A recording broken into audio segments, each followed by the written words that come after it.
तो बच्चे question number 14 देखिए, यहाँ पर हमें एक वर्ड दे रखा है नंबर्स, जिसमें कि 7 लेटर आ रहे हैं आपके। आप गिन सकते हैं 7 लेटर है।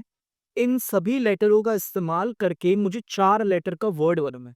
ध्यान रहे कि जब इस वर्ड को बनाओगे, चाहे इसका मतलब हो या मतलब नहीं हो, ये मीनिंगफुल हो या मीनिंगलेस हो, कोई फ़र्क नहीं पड़ता। मगर लेटर को अब रिपीट नहीं कर सकते।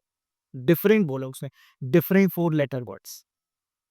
तो ध्यान से देखिए, टोटल कितने तरीके हैं मेरे पास टोटल वेस करने के लिए, अरेंज करना है ना इन लेटर्स को। तो परम्यूटेशन का हम इस्तेमाल करते हैं। टोटल मेरे पास लेटर 7 अवेलेबल है, लेकिन जब मैं इन 7 लेटर को अरेंज करूंगा तो सातों के सातों को यूज नहीं कर सकता। अरेंजमेंट के दौरान मैं सिर्फ 4 ही लेटर इस्तेमाल कर सकता हूँ।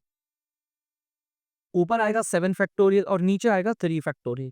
अगर 3 इसको काटता है तो 7 इंटू 6 इंटू 5 इंटू 4। तो ये आ गया आपका 5 20 20 120 और एक 840। तो बच्चे आपके 840 तरीके हैं जिससे कि इन सातों लेटर का इस्तेमाल करके आप 4 अलग-अलग लेटर के वर्ड्स बना सकते हो, जिसका मीनिंग या मीनिंगलेस कुछ भी। बच्चे क्वेश्चन नंबर 16 में हमें एक वर्ड दे रखा है जो कि 8 लेटर का वर्ड। अब इसमें देखो ध्यान से बोला हुआ है, इन आठों लेटर का इस्तेमाल करके आपको 8 लेटर के वर्ड्स बनाने हैं।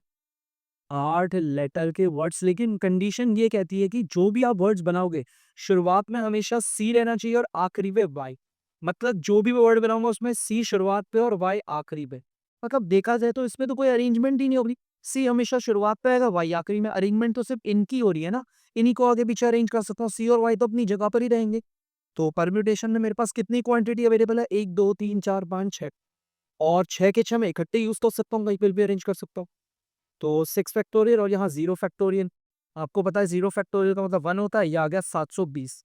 कोई बच्चा बोलेगा सर आपने इसको और इसको क्यों नहीं लिया? बेटा सी और वाई अपनी जगह पर आ गए, इनको आप अरेंज नहीं कर सकते। सी शुरुआत पे ही आएगा और वाई आखिरी ही आएगा। कर लीजिए इसे। बच्चे क्वेश्चन नंबर 15 में हमें एक वर्ड दे रखा है जो कि 6 लेटर का है संडे। मुझे इन 6 के 6 लेटर बेटा 2 सवाल पूछे हैं आपको। पहला सवाल और दूसरा सवाल। मैं दोनों सवाल समझाऊँगा आपको। पहले सवाल बताता हूँ क्या कह रहा है।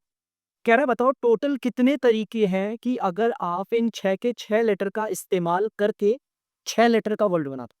चाहे मीनिंग हो या नहीं हो कोई फ़र्क नहीं पड़ता। 6 के 6 लेटर का इस्तेमाल करके 6 लेटर का वर्ड बनाना है। ठीक है? तो भाई हमारे पास टोटल कितनी क्वांटिटी अवेलेबल है 6 और मैं 6 के 6 को यूज़ करूँगा।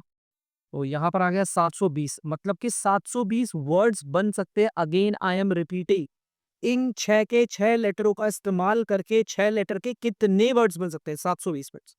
अब दूसरे में वो कह रहा है कि बताओ ऐसे कितने वर्ड्स बनेंगे 1 2 3 4 5 6 ऐसे हमारे कितने वर्ड्स बनेंगे जिसके शुरुआत में डी आता हो? सिर्फ ये बताने ऐसे कितने इन लेटरों को अरेंज कर कर ऐसे कितने वर्ड्स बनेंगे जिसके शुरुआत में डी आता हो? तो इसका मतलब डी में तो कोई अरेंजमेंट है ही नहीं। डी को तो मैंने बता दिया। अरेंजमेंट किस में 1 2 3 4 5 इनमें है। तो हमारा टोटल ऐसे कितने वर्ड्स होंगे? तो देखते हैं। भाई मेरे पास इस बार कितनी क्वांटिटी अवेलेबल है 1 2 3 4 5। मैं पाँचों के पाँचों को एक साथ अरेंज कर सकता हूँ। तो यहाँ पर आ गया 5 फैक्टोरियल जो कि नीचे 0 फैक्टोरियल आएगा 1 के बराबर होता है जो 120 है। मतलब कि टोटल शब्द बनेंगे 720 जिसमें से 120 वर्ड्स ऐसे होंगे हमारे जिसमें शुरुआत में डी आएगा। और बाकी कौन से होंगे? बाकी के 600 देख लो बाकी के 600 वो वर्ड है, गौर से सुनना जिसके शुरुआत में डी नहीं आएगा।